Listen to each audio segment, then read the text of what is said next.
सीधी में पेशाब कांड पीड़ित आदिवासी युवक और उसका परिवार गुरुवार को सीएम शिवराज से मिलने सीएम हाउस पहुंचा, जहां मुख्यमंत्री शिवराज सिंह पीड़ित आदिवासी का हाथ पकड़कर उसे भीतर ले गए, कुर्सी पर बैठाया, पांव धोए, आरती उतारी और तिलक लगाया। शाल उड़ाकर शिवराज ने उसका सम्मान किया। उन्होंने कहा है कि इस घटना से मैं दुखी हूँ। आप जैसे लोग भगवान के समान होते हैं। शरद पवार और उनके भतीजे अजित पवार के बीच आर पार की जंग जारी है, जहां दोनों ने आज के दिन विधायकों की बैठक बुलाई। वहीं अजीत की बैठक में एनसीपी के 35 विधायक और शरद की बैठक में महज 7 विधायकों के पहुंचने का दावा किया जा रहा है। अब अजित पवार ने नेशनलिस्ट कांग्रेस पार्टी यानी एनसीपी और उसके चुनाव चिन्ह पर अपना दाव जताते हुए याचिका दाखिल की है, जहां चुनाव आयोग ने कुछ महीने पहले जिस गणित से एकनाथ शिंदे को शिवसेना सौंपी थी, उस हिसाब से देखें तो एनसीपी अजित पवार को ही मिलेगी। लखनऊ में बुधवार दोपहर दिन दहाड़े फ्लैट में घुसकर बुजुर्ग महिला की हत्या कर लूटपाट की गई। वारदात के समय महिला का पति नमाज पढ़ने गया था। इसी बीच 3 बदमाश घंटी बजाकर फ्लैट में घुसे, जहां 23 मिनट तक लूटपाट को अंजाम दिया। जब पैथोलॉजी के एजेंट ने फ्लैट की घंटी बजाई, तब तीनों उसे धक्का देकर भाग गए। जहां सीसीटीवी में तीनों बदमाश कैद हो गए हैं। मामला शक्ति नगर इलाके में FM अपार्टमेंट के फ्लैट नंबर 404 का है।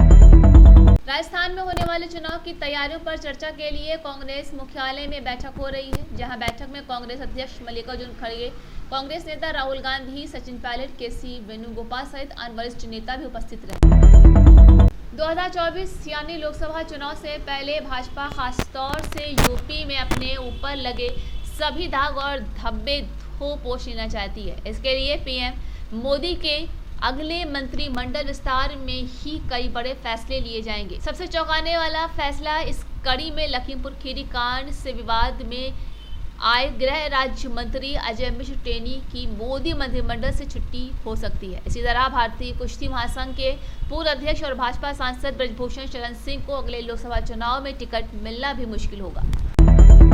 पश्चिम यूपी में जाट और किसानों की राजनीति के बूते कभी देश की सत्ता पर पहुंचने वाले राष्ट्रीय लोकदल में बीजेपी के साथ नए गठबंधन को लेकर चर्चाएं तेज हैं। आने वाले वक्त में जयंत चौधरी बीजेपी का साथ देंगे या एक बार फिर सपा और अन्य दलों के साथ मिलकर चुनाव लड़ेंगे, ये देखना दिलचस्प होगा। सियासत के पंडित मानते हैं कि इस बार जयंत चौधरी लोकसभा चुनाव 2024 से पहले बड़ा फैसला लेकर सबको चौंका सकते हैं।